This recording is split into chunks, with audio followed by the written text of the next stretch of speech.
దేవుని స్తుతించుడి, ఎల్లప్పుడు దేవుని స్తుతించుడి.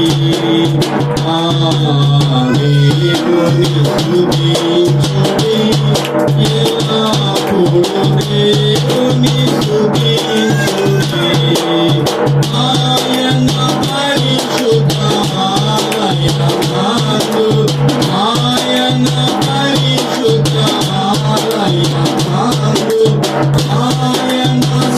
సన్నిధిలో, ఆయన సన్నిధిలో ఎల్లప్పుడు దేవుని స్తుతించుడి.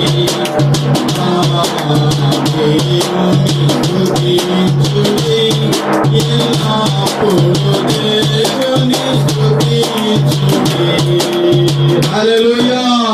లూకా సువార్త 15వ అధ్యాయము 7వ వచనాన్ని చదువుకుందాం. అటువలే మారు మనస్సు అక్కరలేని 99 మంది నీతిమంతుల విషయమై కలుగు సంతోషము కంటే మారు మనస్సు పొందు ఒక్క పాపి విషయమై పరలోకమందు ఎక్కువ సంతోషము కలుగును. ప్రభువారు ఒక ఉపమానం చెప్పారు. ఏమని ఆయన ఉపమానం చెప్పారంటే, మీలో ఏ మనుషునికైనా 100 గొర్రెలు ఉన్నట్లయితే వాటిలో ఒకటి తప్పిపోతే అతడు 99 గొర్రెలను అడవిలో విడిచిపెట్టి తప్పిపోయిన దానిని వెతుకుతాడు. వెతికిన తర్వాత అది దొరుకుద్ది. దొరికిన తర్వాత దానిని భుజాల మీద వేసుకొని ఇంటికి వచ్చి తన పొరుగు వారికి, స్నేహితులకు కూడా, ఇదిగో తప్పిపోయినటువంటి నా గొర్రె దొరికిందని సంతోషంతో చెప్పి నాతో కూడా మీరు సంతోషించుడని ఆ దొరికినటువంటి గొర్రెను బట్టి అతడు ఆనందించేవాడుగా ఉన్నాడని దేవుని వాక్యము సెలవిస్తా ఉంది. కాబట్టి ఏమని చెప్తుంది? అటువలే మారు మనస్సు అక్కర్లేని 99 మంది నీతిమంతులు. ఎవరు వీళ్ళు?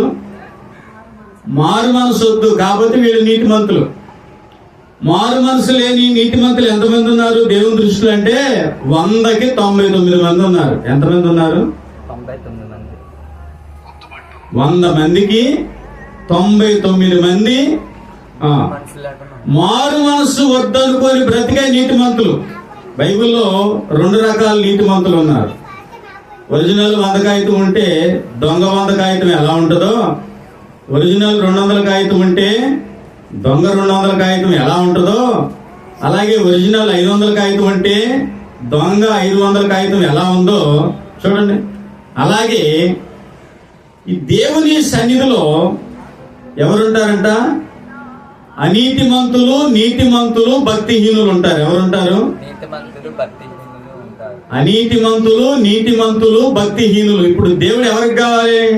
దేవుడు ఎవరికి కావాలంటే దేవుడు అందరికీ కావాలి. కానీ దేవుడికి ఎవరు కావాలంటే నీతిమంతులే కావాలి. నీతిమంతులే కావాలి. అందుకే కీర్తనలు ఏమంటాడంటే, మీరు ఎన్నాళ్ళు బుద్ధిహీనులుగా ఉంటారు, ఎన్నాళ్ళు మీరు పశుప్రాయులుగా ఉంటారు, మీరు బుద్ధి తెచ్చుకోరా అంటాడు దేవుడు. బుద్ధి తెచ్చుకోవాలి, బుద్ధి మార్చుకోవాలి, నీతిమంతులుగా మారాలని దేవుడు కోరుకుంటున్నాడు. కాబట్టి మారు మనస్సు అక్కరలేని 9 మంది నీతిమంతులు ఉన్నారంట.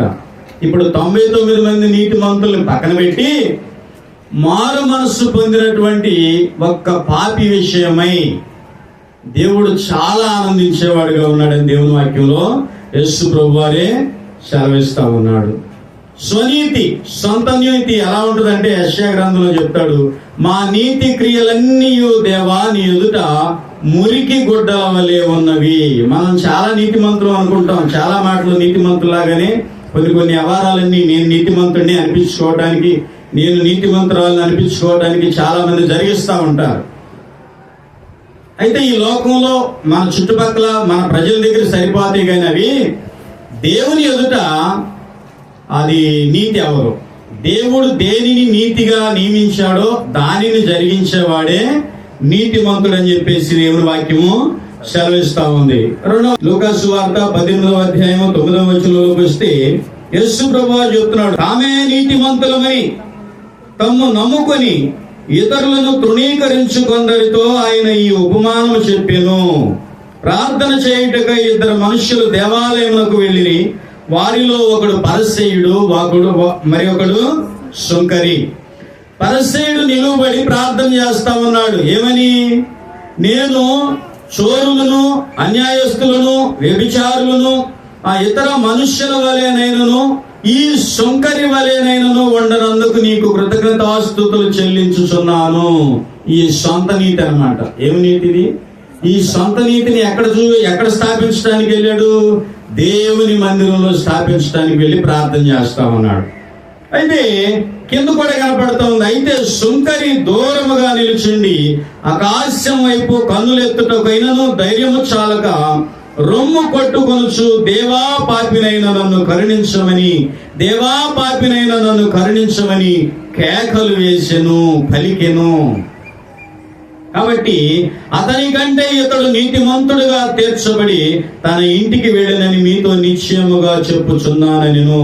తన్ను తాను తగ్గించుకుని వాడు హెచ్చించబడును, తన్ను తాను హెచ్చించుకుని వాడు తగ్గింపబడును. సుంకరి ప్రార్థన ఎలా ఉంది? పరిసయ్యుల ప్రార్థన ఎలా ఉందంటే, పరిసయ్యుడు ఏమనుకుంటున్నాడంటే రకరకాలుగా వర్ణించి, ఇదిగో ఈ బయట నిలబడినటువంటి సుంకరి వల్లేనైనను నేను లేకుండా నువ్వు చేసినందుకు నీకు స్తోత్రాలు అంటున్నాడు అంట. దేనికంట? కృతజ్ఞతాస్తుతులు. ప్రతి విషయమందు మీరు కృతజ్ఞతాస్తుతులు చెల్లించుడి అని ఉంది. ఇక్కడ ఈ విషయంలో ఏం చెప్తున్నాడు ఈ వ్యక్తి అంటే, ఈ సుంకరి వలె ఉండనందుకు, చోరుల వలె అంటే దొంగవారి వలె ఉండనందుకు, వ్యభిచారుల వలె ఉండనందుకు, ఇంకా ఇతరమైనటువంటి మనుషుల వలె ఉండనందుకు నీకు స్తుతులు స్తోత్రాలని ప్రార్థన చేస్తా ఉన్నాడు. సొంత నీతి. ఏమి నీతిది? సొంత నీతి. ఎంతవరకు మనం సొంత నీతిని దేవుని ఎదుట కనపరుస్తున్నామో మనల్ని మనం పరిశీలించుకోవాలి. మన సొంత నీతి దేవుని దగ్గర చెల్లదు. దేవుని దగ్గర చెల్లాలంటే దేవుడు నియమించినటువంటి నీతినే మనము ధరించుకోవాలి. నీతిని వస్త్రముగా ధరించుకొందురు యాజకులను ఉంది. ఎందుకు మనం ఎవరు? మారు మనసు పొందినటువంటి, రక్షణ పొందినటువంటి దేవుని సన్నిధిలో ఉన్న మనం ఎవరు అంటే దేవునికి సొత్తైన ప్రజలము, రాజులైన యాజక సైన్య సమూహము. మనం ధరించుకోవాల్సింది ఏంటంటే ఈ లోక నీతి కాదు, దేవుడు మనకు అనుగ్రహించినటువంటి నీతిని మనము ధరించుకోవాలని దేవుని వాక్యం మనకి సెలవిస్తా ఉంది. 2వ పేతురు పత్రిక 2వ అధ్యాయము 7-8 వచనాలు చదువుకుందాం. దుర్మార్గుల కామ వికారయుక్తమైన నడవడి చేత బహు బాధపడిన నీతిమంతుడకు లోతును తప్పించెను. ఆ నీతిమంతుడు వారి మధ్యను కాపురముండి తాను చూచిన వాటిని బట్టి వినిన వాటిని బట్టి వారి అక్రమమైన క్రియల విషయంలో దినదినము నీతి గల తన మనస్సును నొప్పించుకొనుచు వచ్చెను. ఇంతకీ లోతు గారి దగ్గర ఉన్నటువంటి నీతి దేవుని నీత, ఈ లోక సంబంధమైన నీత? ఏ నీతి? లోతు గారి దగ్గర ఉన్న నీతి. నీతిమంతుడని రాయబడింది అక్కడ. దినదినము తన మనసుని, తన హృదయాన్ని నొప్పించుకుంటున్నాడు, చాలా బాధపడుతున్నాడు. అక్కడ ఉన్నటువంటి ప్రజలందరూ కూడా ఎలా ఉన్నారంటే కామ వికారయుక్తమైనటువంటి ప్రజలుగా ఉన్నారు. మరి ఇప్పుడు లోతు బాధపడుతున్నాడు. లోతు దినదినము కూడా తన హృదయాన్ని లేదా తన మనస్సుని నొప్పించుకుంటా ఉన్నాడు. హల్లెలూయా. ప్రార్థన లేని దేహము, కరెంటు లేని గృహము రెండు ఒకటే. ఆ గృహానికన్నా విశ్వాసం ఉంది. ఏమని?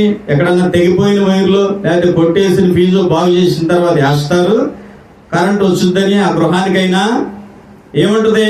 ఒక హోప్ ఉంటుంది. ప్రార్థన లేని వాళ్ళ దగ్గర ఏముండదు? ఏముండదు.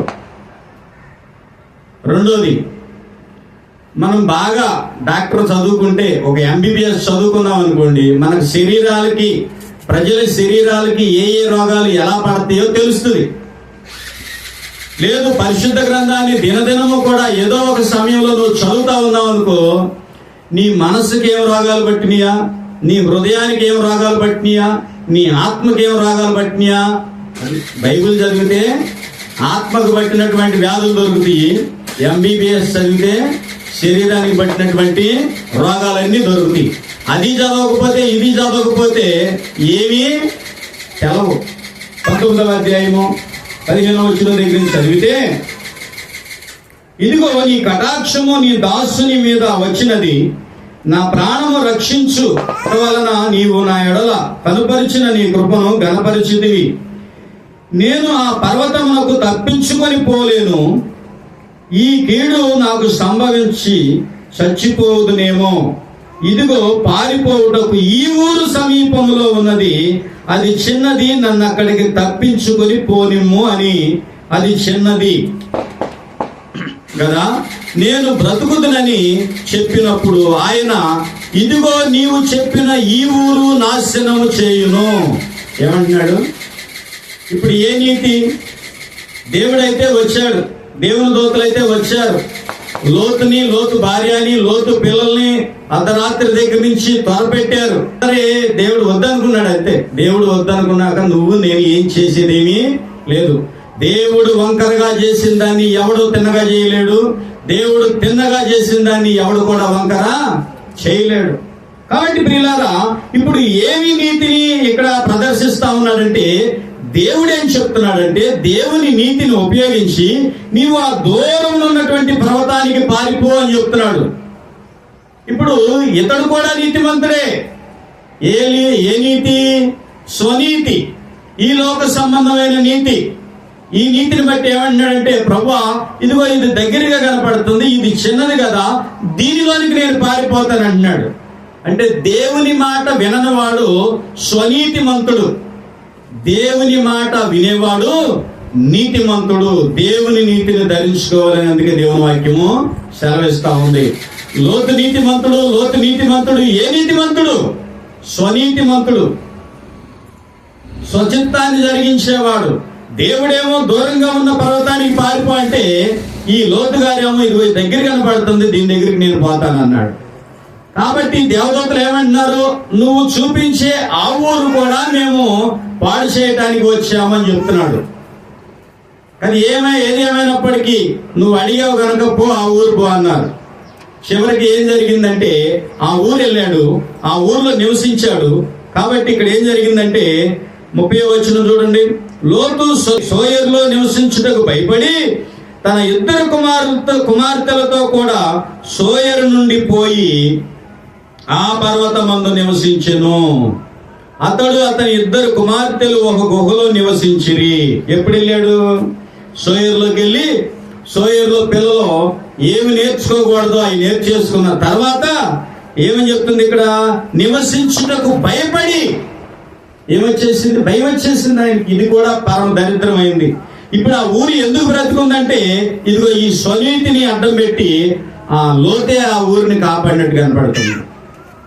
ఎలా ఉందంటే, తాను జీవించడానికి యోగ్యముగా లేనటువంటి ఊరుగా ఉండి ఇప్పుడు అక్కడికి వెళ్ళాడు. ముందే వెళ్ళిపోయినట్టయితే బాగుండేది, ముందే వెళ్ళినట్లయితే బాగుండేది. ఇక్కడికి వచ్చిన తర్వాత ఈ ఊర్లో ఉండే 2 కుమార్తెలు కూడా ఆ ఊర్లో ఉన్నటువంటి అలవాట్లు, కల్చర్ని వాళ్ళు ధరించేసుకున్నారు. కాబట్టి ప్రియులారా, మనము దేవుని నీతిని ధరించుకోవాలని దేవుడు ఎదురు చూస్తా ఉన్నాడు, మన స్వనీతిని కానే కాదు. సరే, నా భర్త చెప్పినటువంటి మాటకి దేవదూతలు లొంగారు కదా, సరే నాకు కూడా లొంగుతారు అనుకొని ఈవిడ గారు ఏం చేసింది? లోతు భార్య గారు వెనక్కి వెళ్ళి వాళ్ళందరిని పిలుచుకొచ్చుకుందాం అనుకుంది. ఏమనుకుంది? ఎప్పుడు? తెల్లారిపోయేటప్పుడు వెళ్ళి పిలుచుకొద్దామని ఆవిడ అనుకుంది. ఇదిగో ఈ ఊరిని అడిగాడు కదా, ఇది దగ్గరలో ఉంది కదా, ఏమని? ఇదిగో మనం ఎక్కడికో వెళ్ళవసరం లేదు, పక్కనే ఉన్నటువంటి సోయర్కి వెళ్ళడానికి అవకాశం దొరికింది, కాబట్టి రండి అక్కడ తప్పుకుందాము అని అడగటానికి ఈవిడ వెనక్కి తిరిగింది. వెనక్కి తిరిగినటువంటి ఈవిడ ఏమైపోయింది? ఉప్పు స్తంభంగా మారిపోయి నేటికి అక్కడ ఉందని మనకి అనేక మంది వీడియోల్లో తీసి చూపిస్తున్నారు. హల్లెలూయా. మన నీతి, మన స్వనీతి మురికి గుడ్డ లాంటిది. మన నీతి దేవుని రాజ్యానికి చెందదు. అందుకే మన ప్రార్థన కూడా ఎలాంటిది? పరసయ్యుల ప్రార్థన లాంటి ప్రార్థనలు కూడా దేవుని దగ్గర చెల్లవు. ఏ ప్రార్థన దేవుని దగ్గర చెల్లుద్దంటే, సుంకరి ప్రార్థిస్తా ఉన్నాడు. ఏమని? పాపినైన నన్ను కరుణించుము, పాపినైన నన్ను కరుణించుము. నినివే పట్టణస్థులందరూ కూడా కొన్ని దినాల పాటు ఉపవాసం ఉండి ఏం చేశారు? వారు చేయించున్నటువంటి అక్రమ క్రియలన్నిటిని మానివేసి వారి పాపములు క్షమించమని మారు మనసు పొందారు. వాళ్ళు నీతిమంతులుగా తీర్చబడ్డారు. నేటికి ఆ పట్టణం పాడు చేయబడకుండా భూమి మీద సజీవ లెక్కలో కనపడతా ఉంది. హల్లెలూయా. స్వనీతిమంతులు దేవునికి పనికిరారండి. అందుకే ఏమన్నాడంటే, మారు మనస్సు అక్కరలేని నీతిమంతులు బోళ్ళు మంది ఉంటారు. ఎక్కడ దేవుని దగ్గరే ఉంటారు. మారు మనస్సు అక్కరలేని నీతిమంతులు. అసలు నువ్వు నీతిమంతులు అయితే అవ్వాలి అంటేనే మారు మనసు కావాలి. నువ్వు మారు మనసు పొందలేదంటే నువ్వు ఈలోక సంబంధమైన నీతివంతుడివే. నువ్వు దేవుని రాజ్యానికి సంబంధించినటువంటి నీతిమంతుడు అవ్వాలంటే మొదట నీకేమవసరము? మారు మనసు అవసరము. మారు మనస్సు పొందాలి. అంటే దేవుని కృప మనల్ని దర్శించిన తర్వాత, దేవుని వాక్యం మనల్ని ఆకర్షించిన తర్వాత, దేవుడు తన సన్నిధికి మనల్ని పరిశుద్ధమైన పిలుపుతో పిలిచిన తర్వాత మన పాపములను మనం ఒప్పుకొనుచు మన క్రియలను మనం విడిచిపెట్టాలి. దానినే మారు మనసు అన్నారు. చాలా మందికి మారు మనసు అంటే ఏంటో తెలియదు. నినివే పట్టణస్థులు ఉపవాసం ఉండి గోనె పట్టా ధరించుకొని తలల మీద బూడిద పోసుకొని ఆహారము గాని పానీయము గాని ముట్టకుండా వాళ్ళు 1 రోజు ఉన్నారు, 2 రోజులు ఉన్నారు, 3 రోజులు ఉన్నారు, లేకపోతే 40 రోజులు ఉన్నారు. మనకి సరిగ్గా తెలియదు. నేను అనుకుంటూ ఒక 3-4 రోజులు ఉన్నారేమో అనుకుంటున్నా. దేవుడు తాను చేద్దాం అనుకున్నటువంటి కీడు చేయక వారు పాపాలని ఒప్పుకోవటాన్ని బట్టి వాళ్ళని క్షమించి వారిని నీతిమంతులుగా తీర్చాడు. అది కావాలి దేవునికి. అందుకే అన్నాడు, మారు మనసు పొందు ఒక్క పాపి విషయమై పరలోకము సంతోషించును. నేను నీతిమంతుణ్ణి, నేను కోతిమంతుడిని అనుకుంటే నువ్వే ఆనందపడతావు. నువ్వు ఆనందపడితే ఏంటి నీకు ఉపయోగం? పరలోకాన్ని సంతోషపెట్టే వ్యక్తిగా ఉండాలని దేవుని వాక్యం సెలవిస్తా ఉంది. పరలోకాన్ని ఆనందింపజేసే వ్యక్తిగా ఉండాలని దేవుని వాక్యం సెలవిస్తా ఉంది. పరలోకము అంటే పరిశుద్ధులు నివసించేటటువంటి రాజ్యము. హల్లెలూయా. కాబట్టి ఆదికాండంలోకి వస్తే యోదా తన జ్యేష్ఠ కుమారుడైన ఏరుకు తామరు అను దానిని పెళ్లి చేసెను. యోదా జ్యేష్ఠ కుమారుడైన ఏరు యెహోవా దృష్టికి చెడ్డవాడు గనుక యెహోవా అతనిని చంపెను. అప్పుడు యోదా ఓనానుతో, నీ అన్న భార్య యొద్దకు వెళ్లి మరిది ధర్మం జరిగించి నీ అన్నకు సంతానము కలుగు చేయమని చెప్పెను. ఓనాను ఆ సంతానం తనది కానేరదని ఎరిగి ఆమెతో పోయినప్పుడు తన అన్నకు సంతానము కలుగు చేయకుండానట్లు తన రేతస్సును నేల విడిచెను. అతడు చేసినది యెహోవా దృష్టికి చెడ్డది కనుక ఆయన అతనిని కూడా చంపెను. యోధా నీతి లేదా ధర్మశాస్త్రం ప్రకారము నీతి.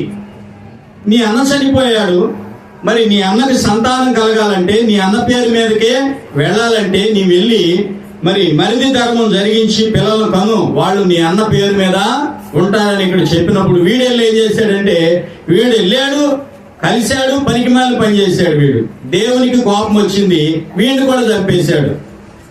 ఎవరు? ఒకడేమో ఏరు, రెండో వాడి పేరు ఓనాను, ఇప్పుడు మూడో వాడు షేలా. ఎవరు? మూడో వాడు షేలా. ఈ షేలా పెరిగి పెద్దవాడయ్యాడు కానీ ఈ యోధా తామారికి ఇచ్చి పెళ్లి చేయటంలా, తన ఇంట్లోనే తల్లి ఇంట్లోనే ఉంటుంది. ఎన్నాళ్ళు చూసినా పెళ్లి చేయకపోయేటప్పటికి ఈవిడ ఏం చేసింది?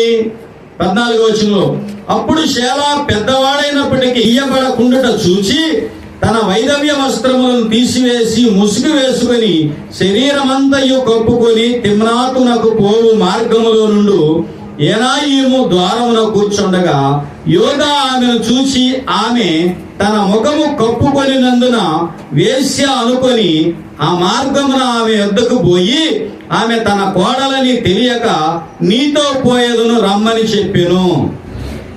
ఎవరు అనుకున్నాడు? ఏమని? వేశ్య అనుకొని ముఖం అంతా కప్పుకుంది, శరీరం అంతా కప్పుకుంది. మరి ఎటువంటి వస్త్రాన్ని వేసుకుందో తెలియదు. ఆ ద్వారం దగ్గర కూర్చుంటే ఇప్పుడు ఈయనకి ఎవరు లేదు, ఈయనకి భార్య లేదు, ఈయన భార్య లేదు, ఈ కాలం గడుపుతున్నాడు. ఇప్పుడు ఆమె చూసి ఏమన్నాడు, నేను నీతో పోతాను వస్తావా అని అడిగాడు. ఏమడిగాడు? నేను నీతో పోతాను వస్తావా అని అడిగితే ఈవిడేమంటుంది, ఆ మార్గమున ఆమె దగ్గరకు పోయి ఆమె తన కోడలని తెలియక నీతో పోయేదున రమ్మని చెప్పాను. అందుకు ఆమె, నీవు నాతో వచ్చిన యెడల నాకు ఏమి ఇచ్చేదవని అడిగాను. నేను వస్తాను, కానీ మరి ఏమి ఇస్తావు నాకు? నువ్వు అడిగావు నన్ను. ఏమనుకొని అడిగాడు ఈయన? వేశ్య అనుకొని ఈయన అడిగాడు.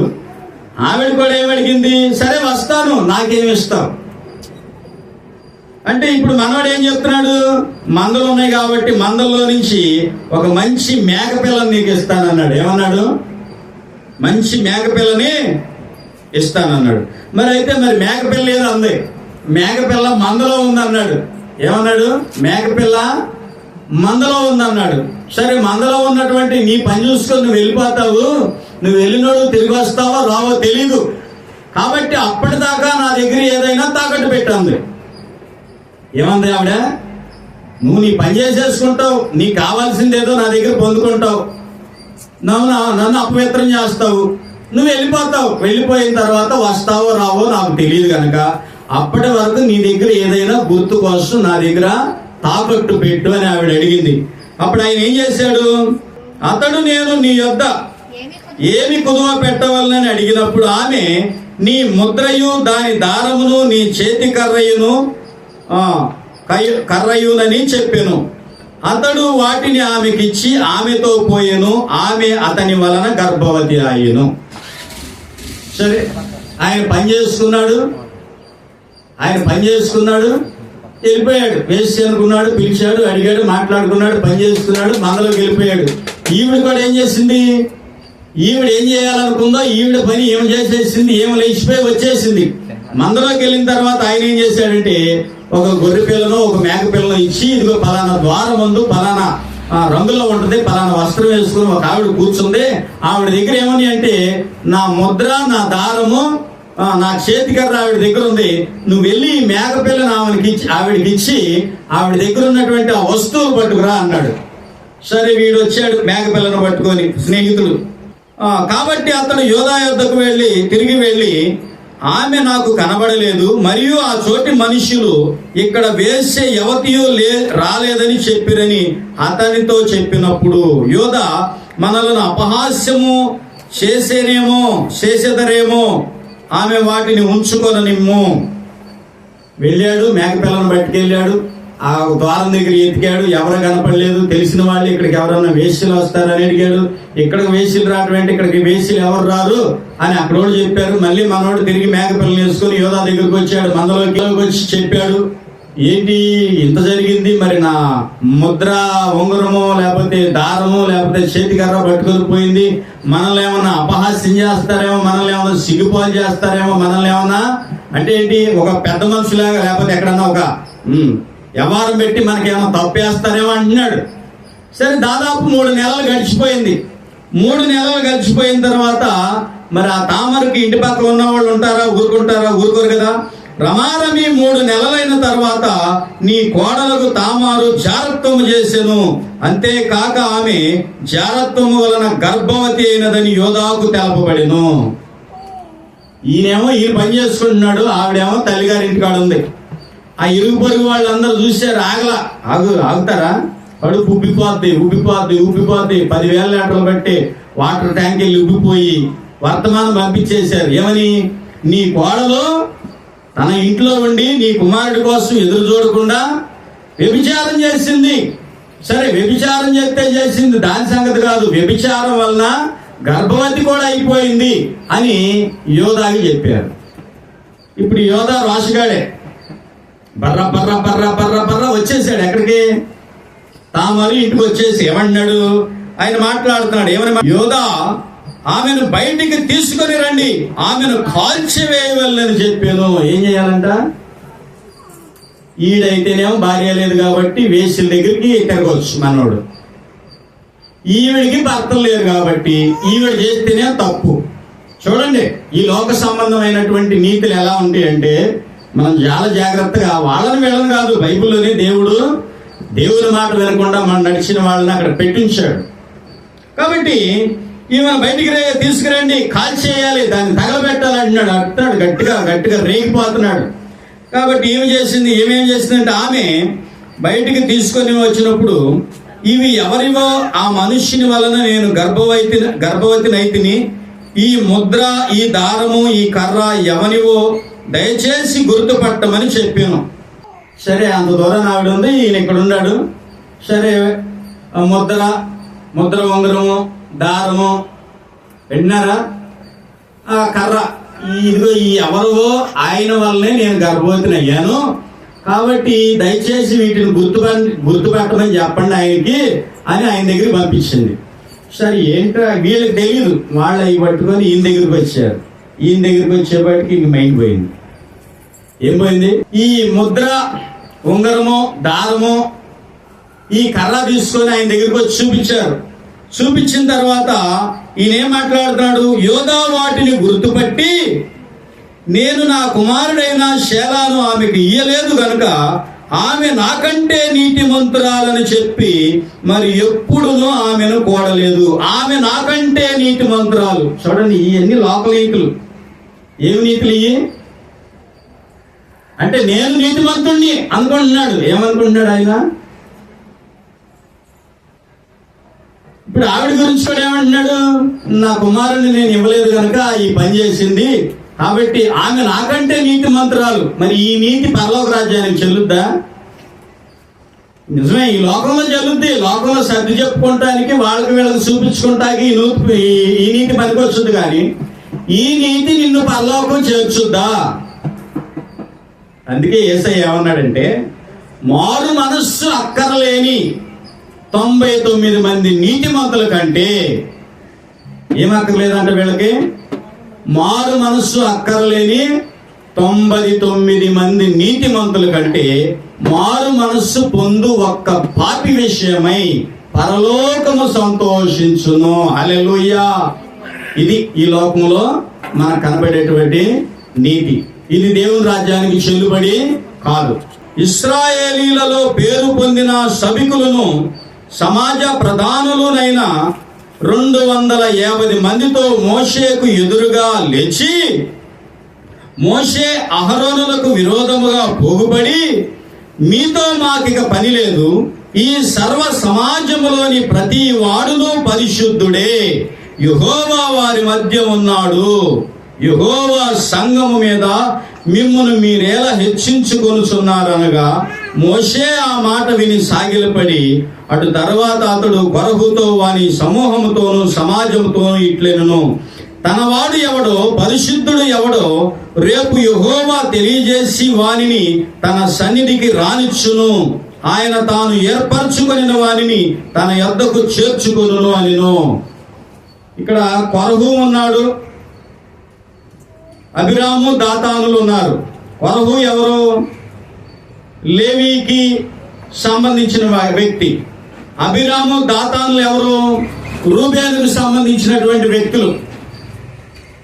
ఇప్పుడు ఈ 2 గోత్రాల్లో ఉన్నటువంటి ఈ ప్రజలు ఏం చేశారంటే దాదాపు 250 మంది దాకా పోగయ్యి మోషేకి అహరోనుకు విరోధంగా నిలబడి ఏమని మాట్లాడుతున్నారంటే, ఈ సర్వ సమాజంలో ప్రతివాడు పరిశుద్ధుడే, ప్రతివాడు నీతిమంతుడే, ప్రతివాడు పరిశుద్ధుడే, ప్రతివాడు నీతిమంతుడే అని మాట్లాడుతూ ఉన్నాడు. ఈ మాటకి మోషే గారు సాష్టాంగపడి వారికి నమస్కారం చేసి, సరే అలాగే రేపు మనం అందరం కలిసి దేవుని సన్నిధికి వెళదాం, ఎవడు నీతిమంతుడైతే వాడిని దేవుని సన్నిధికి రాణిస్తాడు, ఎవడు పరిశుద్ధుడైతే వాడిని దేవుని సన్నిధిలోనికి దేవుడు రాణిస్తాడు, రేపు చూసుకుందాం అన్నాడు. ఏమన్నాడు? రేపు చూసుకుందాం అన్నాడు. సరే, తెల్లవారింది. వీళ్ళందరూ కలిసి మరి ప్రత్యక్షపు గుడారంలోనికి వెళ్ళటానికి బయలుదేరారు. మోషే ఒక గుంపు అయితే ఇప్పుడు విరోధంగా ఉన్నటువంటి కొరహు, అబిరాము, దాతాము. ఈ దాతాను, అబిరాములు రూబేనీయుల్లో వాళ్ళు, కొరహు ఏమో లేవీయుల్లో వాడు. ఇప్పుడు వీళ్ళందరూ కలిసి 250 మంది, మళ్ళా కొంతమంది కలిసి వీళ్ళందరూ యెహోవా ఆజ్ఞాపించినటువంటి వేరొక అగ్నిని పట్టుకొని ప్రత్యక్షపు గుడారంలోకి వెళ్తా ఉంటే ఏం జరిగిందంటే, ప్రత్యక్షపు గుడారంలో నుంచి దేవుని అగ్ని బయలుదేరి వచ్చేసి ఈ కొరహుకున్నటువంటి సంబంధులను, అభిరాము దాతానులకు ఉన్నటువంటి సంబంధులను మొత్తాన్ని కూడా కాల్చివేసిందంట. ఏం చేసింది? వీళ్ళు అనుకుంటున్నారు మేమే పరిశుద్ధులమే, మేమే నీతిమంతులమే, మేము పరిశుద్ధులమే, మేము నీతిమంతులమే అనుకుంటున్నారు. నేను నీతిమంతుణ్ణి, నేను పరిశుద్ధుణ్ణి అని నువ్వు అనుకుంటే అది నీ స్వనీతి అవుద్ది, లేదా ఈ లోకనీతి అవుద్ది, దేవుని నీతి కాదు. ఇక్కడ మనం చూస్తే భూమి తన నోరు తెరచి వారిని, వారి కుటుంబములను, కొరహు సంబంధులందరినీ, వారి సమస్త సాంపాద్యమును మృంగివేసెను. భూమి తన నోరు తెరిచి అంటే భూకంపం వచ్చింది. వారు ప్రాణాలతోనే పాతాళంలోనికి వెళ్ళిపోయారంట. ఎక్కడికి వెళ్ళారు? పాతాళంలోకి వెళ్ళిపోయారు. పాతాళం ఎక్కడుంది? మన పాతాళ కింద భూమి లోపల ఉంది. భూమికి మధ్య భాగం అంతా కూడా మండుతా ఉంటుందని యోబు గ్రంథంలో రాయబడి ఉంది. డైరెక్ట్ గా ప్రాణాలతో ఎక్కడికి వెళ్ళిపోయారు? అగ్ని గుండంలోకి వెళ్ళిపోయారు. కాబట్టి ఇక్కడ కొన్ని మాటలు మనం తెలుసుకోవాలి. ఏమని తెలుసుకోవాలంటే, దేవుడు ఎవరిని నియమించాడో, దేవుడు ఎవరిని కోరుకున్నాడో, దేవుడు ఎవరిని ఏం చేయమంటున్నాడో దాన్ని చేయటమే దేవుని నీతి. మనము మన ఇష్టానుసారంగా చేయటానికి దేవుని సన్నిధిలో కూడా వీల్లేదు. దేవుని నీతి కాకుండా మన స్వనీతిని మనం ఎప్పుడైతే స్థాపించడానికి పూనుకుంటామో మనం దేవుని నుంచి వేరైపోతాం. ఏమైపోతాం? దేవుని నుంచి వేరైపోతాం. యోధా ఉన్నాడు, యోధా యేసు ప్రభు వారితోనే ఉన్నాడు. యోహాను సువార్తలోకి రండి, 12:6లోకి వస్తే యోధా గురించి రాయబడి ఉంది. యోధా యేసు ప్రభు వారితో ఉండి పరిచయం చేస్తా ఉన్నాడు. ఇప్పుడు యోధా నీతిమంతుడేనా? ఈయన దగ్గర ఉన్నటువంటి నీతి ఏంటి? యోహాను సువార్త 12వ అధ్యాయంలోకి వస్తే యోధా దగ్గర ఉన్నటువంటి నీతి ఏంటంటే 6వ వచనంలో, వాడిలాగు చెప్పినది బీదల మీద శ్రద్ధ కలిగి కాదు గాని వాడు దొంగ అయి ఉండి తన దగ్గర డబ్బు సంచి ఉండినందున అందులో వేయబడినది దొంగిలించుచూ వచ్చును గనుక వీడి నీతి ఇది. దేవుని సొమ్మును దొంగతనం చేసే నీతి వీడిది. ఎవరి సొమ్ముని? దేవుని సొమ్ముని దేవునికి మనం ఇచ్చేయాలి. దేవుని సొమ్ముని మనం ఇవ్వకుండా మనం వాడుకుంటున్నాము, దాచుకుంటున్నామంటే మనము యోధాలో చేర్చబడతాం. ఎవరిలో చేర్చబడతాం? మన నీతి దేవుని నీతి అవ్వదు. దేవుడు చెప్పింది చేయటమే అప్పుడు దేవుని నీతి అవుద్ది. కాబట్టి ప్రియులారా, ఇక్కడ మనం చూస్తే వాడు ప్రభుతోనే ఉన్నాడు, ప్రభుతోనే తిరుగుతా ఉన్నాడు, వాడు సువార్త ప్రకటిస్తా ఉన్నాడు, వాడు కూడా దెయ్యాలను నిలబడతా ఉన్నాడు. వాడి దగ్గర అయితే కానుకల డబ్బా ఉంది. ఇప్పుడేంటి డబ్బాలు వచ్చినాయి, అప్పుడు సంచులే. అందులో నుంచి ఏం చేస్తున్నాడు? ప్రభువుకేమో 60% కష్టపడుతున్నాడు కాబట్టి, సంచి మోస్తున్నాడు కాబట్టి ఈయనకేమో 40%. ప్రభువుకేమో 60%. మరి ప్రభు దగ్గరుండి చెప్పిందంతా చేసి మరి సంచి మోస్తున్నాడు కాబట్టి ఇతనికి ఏం శాతం? మరి ఇది నీతి అవుద్దా? నీతి స్వనీతిని స్థాపించాలని పూనుకున్నాడు, ఏదో కొనాలనుకున్నాడు. చివరికి ఏమైపోయాడు? దేవునికి, దేవుని కృపకి, దేవుని రాజ్యానికి, దేవుని పనికి, అసలు దేవుని లోకానికే దూరం అయిపోయాడు. ఏమైపోయాడు? మరి దేవునికి ఎవరు కావాలంట? తామే నీతిమంతులు అనుకునే వాళ్ళు అవసరం లేదు.